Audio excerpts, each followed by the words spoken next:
This morning we'll be continuing our series in 1 Samuel.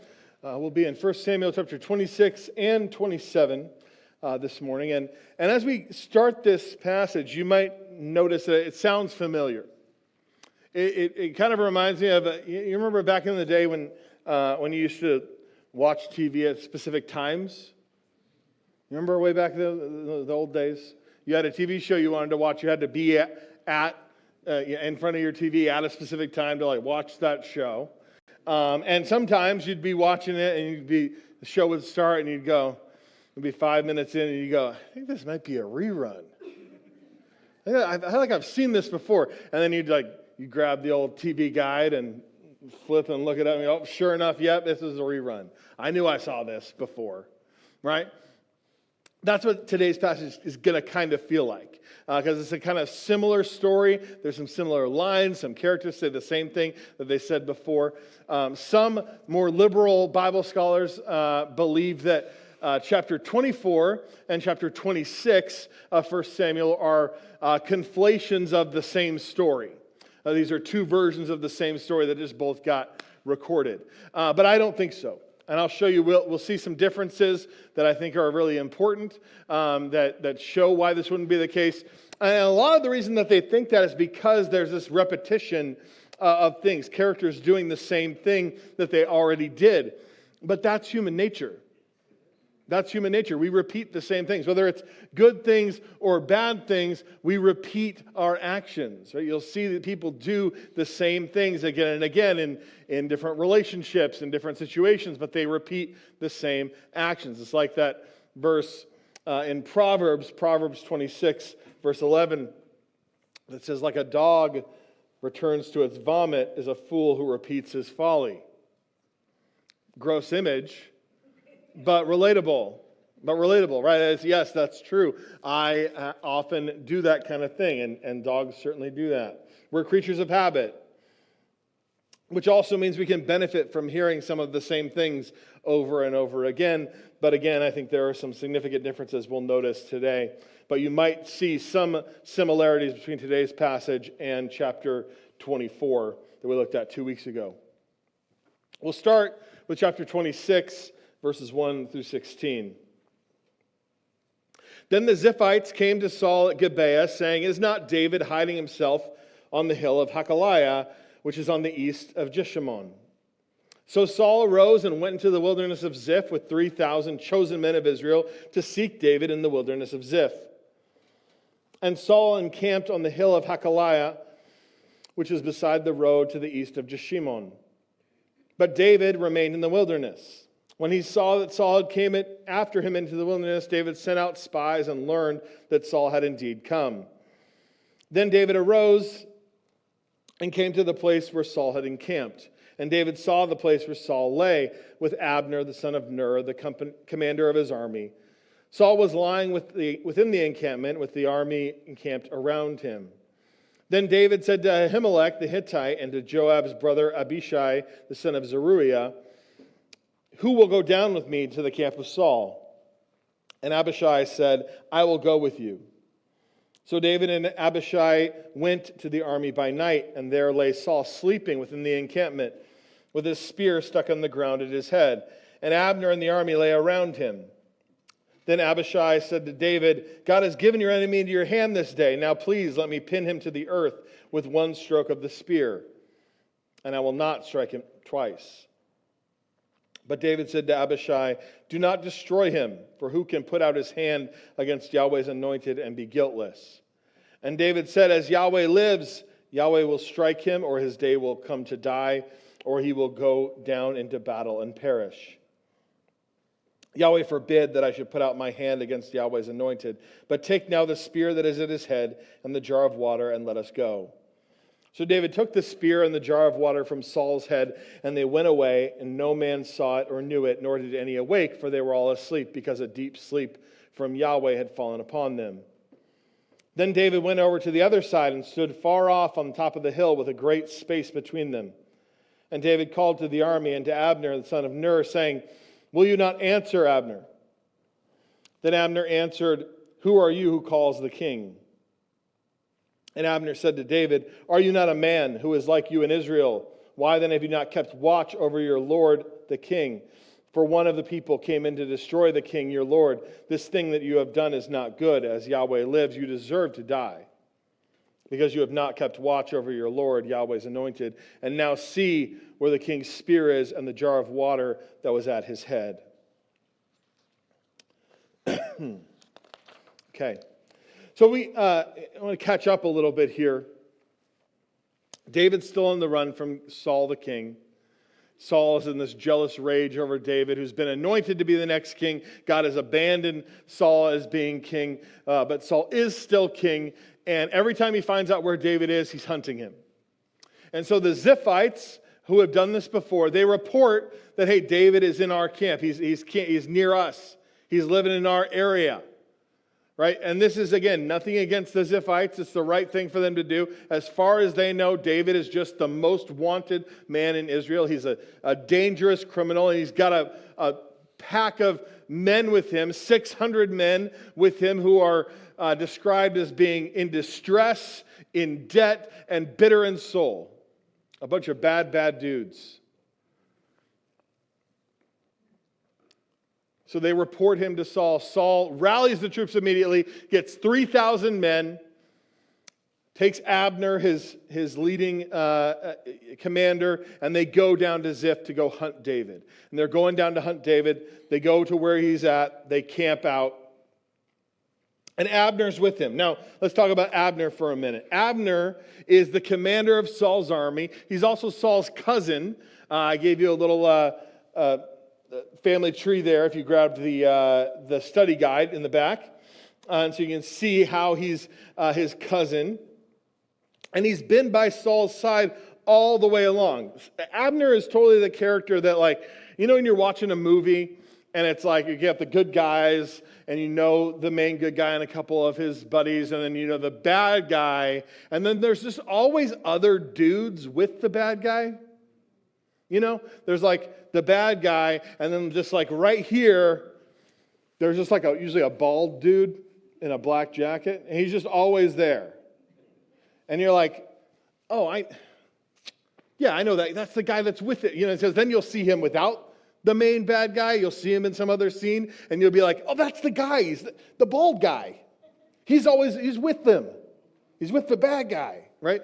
That character.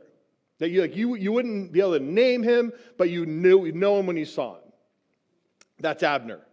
Abner's just always with Saul. He has been there from the beginning. You've actually read his name before. He's been at all of these things. You just forgot because he doesn't so far play much of a role. But I'll prove it. Let's look at when David goes to kill Goliath earlier in 1 Samuel chapter 17.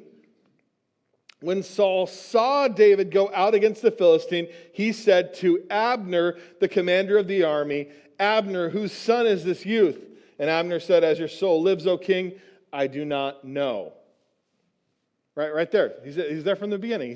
He's there when Saul says, who is that kid that's going to kill Goliath? And Abner goes, oh, I don't know. Right?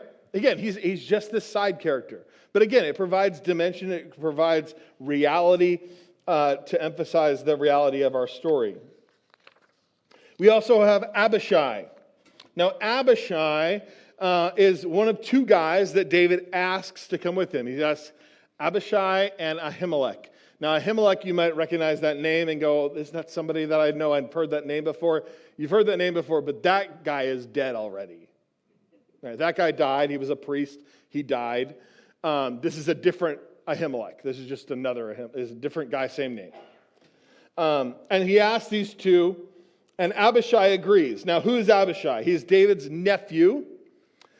He's the son of David's sister, Zeruiah. He's described as being Joab's brother because Joab is his older brother.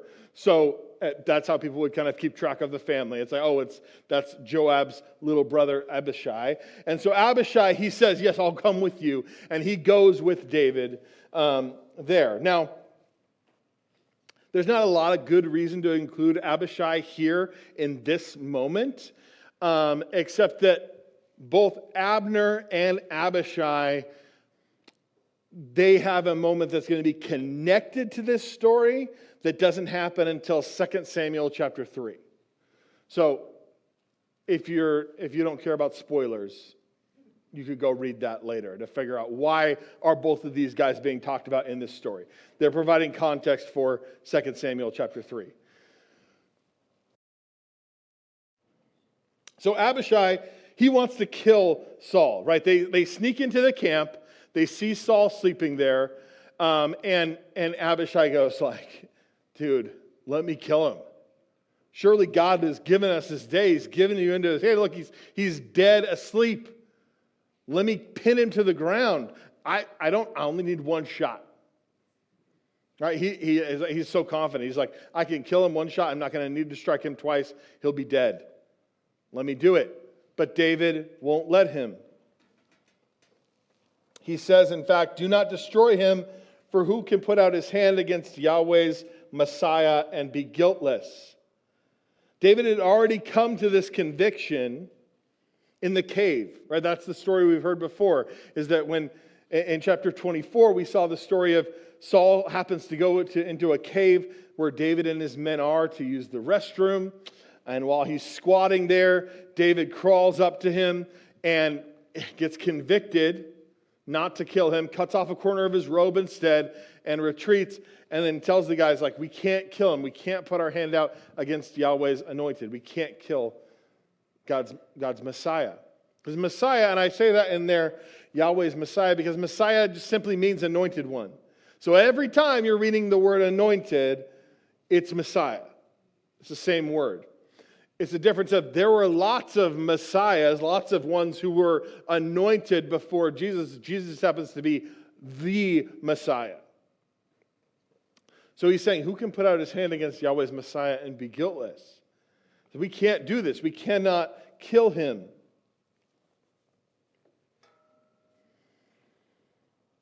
David had already come to this conviction before. This conviction only would have solidified given what he has experienced since then, right? Which the main thing that's happened is his whole experience with Nabal, where he was going to kill Nabal. Last week we looked at this story where he was going to kill Nabal because Nabal had been so offensive to him. Nabal's wife, Abigail, stops him and says, you cannot do this, right? You can't work salvation for yourself. You're too important. You're fighting God's battles. Don't do this. David relents. He listens to Abigail. And then God kills Nabal 10 days later. And then he marries Abigail. He's had this experience. This has only solidified his position of, I can't kill Saul. I can't put my hand out against Yahweh's anointed. And we can see how this position has developed because he follows it up with something different than he's done before. He says, as Yahweh lives, Yahweh will strike him, or his day will come to die, or he will go down into battle and perish. He says, I don't know how, but I know that he will die. I know that he'll die. God will strike him dead, or his day will come to die, or he'll die in battle, but God will kill him. He will have his day. And this is a difference between the previous incident and now, is that David has this newfound assurance that has come from experience. He has the assurance of having had his faith tested, right? He had to test his faith with Nabal. And God came through for him. He killed Nabal 10 days later. And this is true for us, that just as this is how David matures in his faith, our faith also must be tested in order for us to grow. In Romans chapter 5, it tells us this, therefore, since we have been justified by faith, we have peace with God through our Lord Jesus Christ. Through him we have also obtained access by faith into this grace in which we stand. And we rejoice in hope of the glory of God. Not only that, but we rejoice in our sufferings, knowing that suffering produces endurance, and endurance produces character, and character produces hope. And hope does not put us to shame, because God's love has been poured out into our hearts through the Holy Spirit who has been given to us. We are justified by our faith, meaning it's the means by which we access the grace that has been offered to us. Jesus died on the cross for our sins, making forgiveness possible. We access that grace by faith, by believing that it's true. Believing that it's true for us, accepting it for ourselves. But that is not the end of the story of our faith, right? That is not, okay, then from then on it's all smooth sailing. No, then you suffer. Then you go through difficult things. And that suffering produces endurance. You endure by faith. Your faith is tested through that suffering. And then that endurance produces character. It changes us. And that character produces hope. It puts us in a newfound place of hope, which is where David's at here, right? He has this newfound hope that Saul will die. He may have believed it before, but he's got new, sure hope that that's going to happen. And that hope doesn't disappoint because we experience his love. James also agrees with this, as we see in James chapter 1, where he says, "Count it all joy, my brothers, when you meet various trials of various kinds. For you know that the testing of your faith produces steadfastness. And let steadfastness have its full effect, that you may be perfect and complete, lacking in nothing." I think oftentimes we think about these difficult times, right? Times of suffering, times of testing, difficult things. And he says there are various kinds of trials. It's not just specific to your faith. Various kinds of trials. It could be a financial hardship, emotional hardship, relational hardship, all of these different things we might face. Various kinds of trials. All of it, God is in all of it. Our faith is tested in all of it. And those are the things that produce in us steadfastness. It makes us more like Jesus as our faith is tested and we learn more from those experiences. And oftentimes, we mistake that those times are wasted time. When we think about David's life, we go, okay, in the beginning of his life, he's a kid, and then he's fighting Goliath, and then he's serving in the king's court, and all of these good things. And then he goes on the run, and he's running from Saul, and he's suffering, he's barely getting by, and he's hanging out with 600 other dudes who are in distress, in debt, and bitter in soul. Man, let the good times roll. Right? No, that sounds terrible. And we think, what a wasted time of his life. Those are prime years he wasted running from King Saul. But it's not wasted. And our difficult times are not wasted either. That's why James encourages us to count it all joy. To actually see it and go, no, this is good for me. I'm becoming more like Jesus. I'm changing as a result of these trials.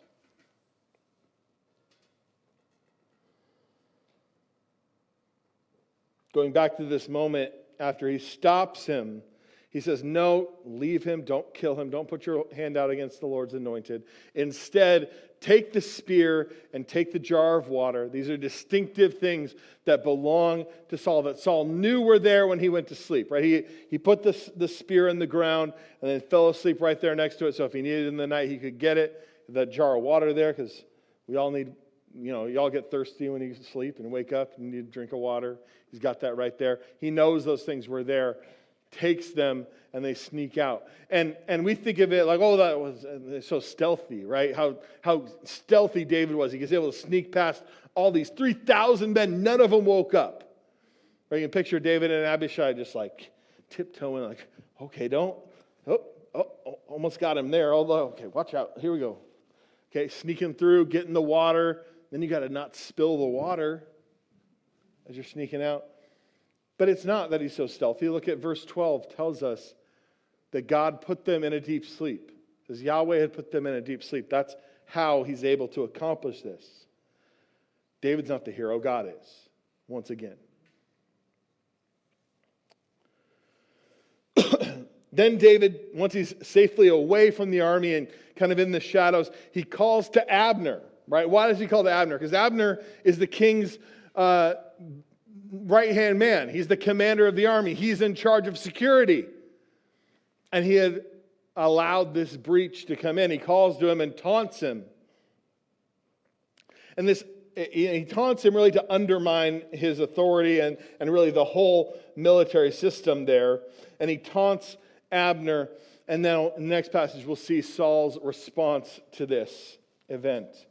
Now, if you grabbed a study guide, there's a little mistake. I forgot to update the passage there at the bottom. It says 25:18 through 35. It should say 26:17 through 25. If you want to correct that on your sheet. That's where we'll go next, chapter 26:17 through 25. Saul recognized David's voice and said, "Is this your voice, my son David?" And David said, "It is my voice, my Lord, O king." And he said, "Why does my Lord pursue after his servant? For what have I done? What evil is on my hands? Now therefore, let my Lord the king hear the words of his servant. If it is Yahweh who has stirred you up against me, may he accept an offering. But if it is men, may they be cursed before Yahweh, for they have driven me out this day, that I should have no share in the heritage of Yahweh, saying, 'Go serve other gods.' Now therefore, let not my blood fall to the earth away from the presence of Yahweh, for the king of Israel has come out to seek a single flea, like one who hunts a partridge in the mountains." Then Saul said, "I have sinned. Return, my son David, for I will no more do you harm, because my life was precious in your eyes this day. Behold, I have acted foolishly and have made a great mistake." And David answered and said, "Here is the spear, O king. Let one of the young men come over and take it. Yahweh rewards every man for his righteousness and faithfulness. For Yahweh gave you into my hand today, but I would not put out my hand against Yahweh's anointed. Behold, as your life was precious in this day in my sight, so may my life be precious in the sight of Yahweh, and may he deliver me out of all tribulation." Then Saul said to David, "Blessed be you, my son David. You will do many things and will succeed in them." So David went his way, and Saul returned to his place. Saul responds with the same question as he did when David came out of the cave, having not killed him, and calls to Saul, tells him, "I've got your robe here, buddy." He says, "Is this your voice, my son David?" And again, it's an odd question, just like it was before. I think this is one of the reasons that people want to make these the same story. But it really highlights, once again, Saul's own delusion, right? How much his rage and jealousy has taken over him, that every time he actually hears David in these unique moments, it's like he's hearing him for the first time in forever. Because he's turned David into an object of his hate. He's no longer a person to him. He's not the person that he once knew, not the kid who played the harp for him, not the young man who killed Goliath. That's no longer who David is to Saul. David is the enemy. He has to make him impersonal, and so he doesn't even recognize that he would have a voice until he hears him in these moments. And he goes, "Is that David?" Oh, he's broken through to Saul. And David once again asserts his innocence. He says, "What have I done? I've not done anything to you.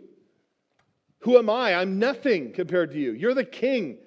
I'm just a man out here on the run with a bunch of other people who we're all like fleas. We're nothing."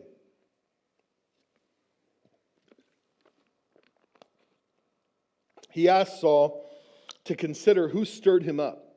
He says, "Who stirred you up?" He says, "If it's God, maybe I'll take a sacrifice, right? But if it's men, consider why are they stirring you up?" I think David genuinely doesn't know. And in most versions of this story, where we see this kind of situation, we saw this in a movie or something like that, there would be that person who's like whispering in his ear and telling him, "David, he's trying to take over. Oh, David, he thinks he's better than you." That's stirring him up and making him have this hate. But we don't get any evidence of that. This seems to be 100% from within Saul himself, from the jealous anger that he has toward David, because David is walking faithfully with God and God is rewarding him, because David is doing the right things and Saul isn't. So he's got this vengeful wrath. It's something for us to consider in our own lives when we have these emotions towards people, when we get angry with people, when we get jealous, when we have these different emotions. Consider, where is this coming from? Where do I have this in me? What is it that I'm feeling, and why am I feeling it? For David, he's very humble when he speaks to Saul. He doesn't claim his own right to be king as one anointed after him. He refers to himself as a flea. He's humble. And in response, Saul again confesses that he's sinned against David. But he promises not to harm David anymore. But based on their history, we know this is meaningless. Like, it's not that long ago that he made this promise before. He's made this promise over and over and over again. And sure enough, he always comes back and wants to kill David. There's nothing different happening here. And so David doesn't put any stock in it. He doesn't put any stock in Saul's confession and promises. Instead, here's what he says.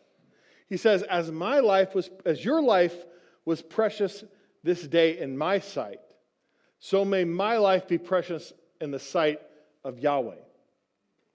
He says, your life was precious in my sight. And in a normal circumstance, a normal relationship, you would say, then you should view my life as precious, right? If I spared your life, you should spare my life. But that's not what he says. He says, as your life was precious in my sight, I want my reward, I want my reciprocity from God. That God would protect me because I did not kill you. That's where he puts his hope. He's showing all this mercy and love and respect to Saul that Saul has not earned. So we might ask ourselves, how was David able to do this? How is he able to show mercy to someone who had treated him so horribly? And it's because he had experienced the love of God for himself. We see this in 1 John chapter 4, where we're told this, we love because he first loved us. If anyone says, I love God and hates his brother, he is a liar. For he who does not love his brother whom he has seen cannot love God whom he has not seen. And this commandment we have from him, whoever loves God must also love his brother. David was able to show love and mercy to Saul because he had experienced that from God himself. That's where then, of course, he puts his hope. And it is how we have to live as well. We cannot just simply live in transactional relationships where I only do good to people who do good to me, that I only show love to people who show love to me. That's not how we're called to live. We're called to live better than that, like David lives. We're called to love because he loved us first. Because God loved us, then we're able to show love for others without expecting anything in return. We're able to do good to others because he has done good for us, not because we expect something back from them. That's what we see David do here. It's what we are called to as believers. We'll look lastly here at 1 Samuel chapter 27, verses 1 through 12. Then David said in his heart, now I shall perish one day by the hand of Saul, for there is nothing better for me than that I should escape to the land of the Philistines. Then Saul will despair of seeking me any longer within the borders of Israel, and I shall escape out of his hand. So David rose and went over, he and the 600 men who were with him, to Achish, the son of Moach, king of Gath. And David lived with Achish at Gath, he and his men, every man with his household, and David with his 2 wives, Ahinoam of Jezreel and Abigail of Carmel, Nabal's widow. And when it was told Saul that David had fled to Gath, he no longer sought him. Then David said to Achish, if I have found favor in your eyes, let a place be given me in one of the country towns, that I may dwell there. For why should your servant dwell in the royal city with you? So that day Achish gave him Ziklag. Therefore Ziklag has belonged to the kings of the Judah to this day. And the number of days that David lived in the country of the Philistines was 1 year and 4 months. Now David and his men went up and made raids against the Girgashites, the Gerizites, the Amalekites, for these were the inhabitants of the land from of old, as far as Shur, the land of Egypt. And David would strike the land and would leave neither man nor woman alive, but would take away the sheep, the oxen, the donkeys, the camels, the garments, and come back to Achish. When Achish asked, where have you made a raid today? David would say, against the Negeb of Judah, or against the Negeb of the Jerahmeelites, and against the Negeb of the Kenites. And David would leave neither man nor woman alive and bring news of to Gath, thinking lest they should tell about us and say, so David has done. Such was his custom all the while he lived in the country of the Philistines. And Achish returned to David, thinking he has made himself an utter stench to the people of Israel. Therefore he shall always be my servant.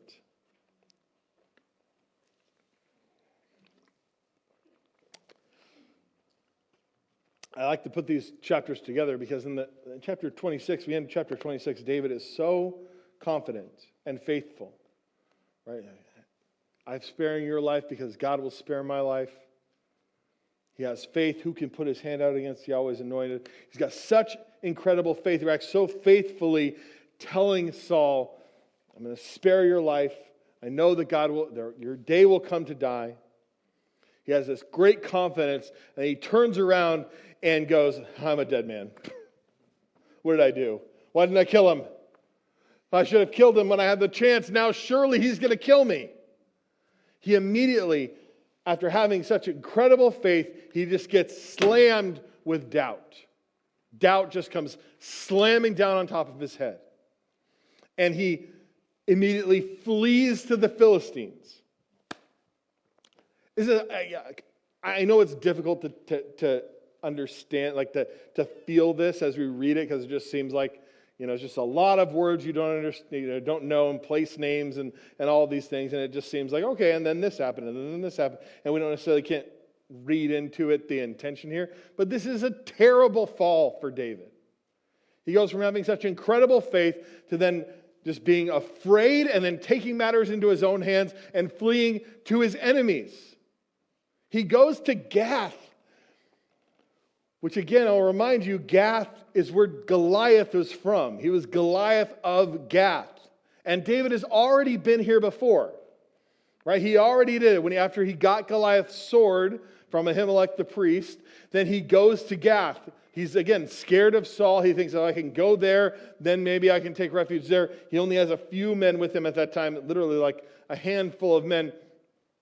And he walks into Gath. On the way in, he hears people saying, isn't that David? Isn't that David, the Philistine killer? Isn't that who that guy is? And he gets freaked out, and he goes, they're going to kill me. And so he starts acting insane.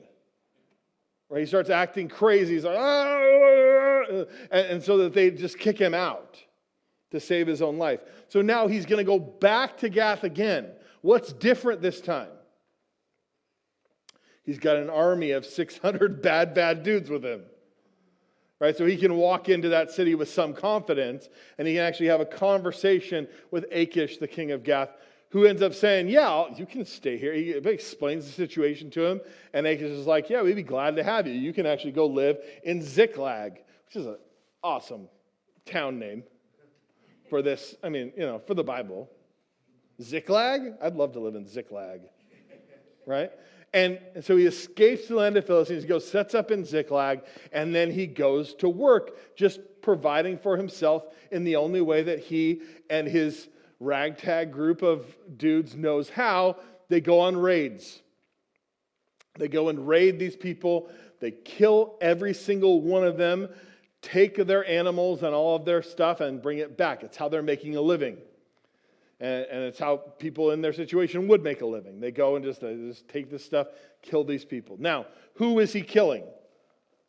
He's killing Amalekites, Girgashites, all these people. They're not Israelites. They're enemies of Israel. They happen to be enemies of Israel and of Philistia. So he's kind of playing for both sides now. He's killing these people. But when he comes back, he brings some of the spoil to Achish. Right? He brings him, hey, I got you this camel while I was out raiding. And Achish goes, hey, great. Like, you are. And you got to think that Achish is just loving this because he's not having to do anything. He's just getting all of this residuals from just allowing David to live there. And so he's getting all this stuff, and he goes, where you been raiding, buddy? Where you been raiding? Where you been? Who you been killing? This is awesome. You're great at this. And he's getting all this good stuff. And he asks him where he's been raiding, and he says, the Negeb of Judah. Just the Negeb. I've just been out in the Negeb. You know how it is. He's being very vague here intentionally. The Negeb is a dry, arid region that came to be known, that term came to be known as to refer to south. Right? So it's kind of the southern area, but it's referring to this very specific type of terrain. But the point is, he's being general. He's being general. He's going, south of Judah. I've been down there, south of Judah, in there, raiding in the land. The land down there. That's just generally where I've been. And he's saying it in this way specifically because he knows when he says the Negeb of Judah that Achish is assuming that he's been raiding Judeans who are Israelites.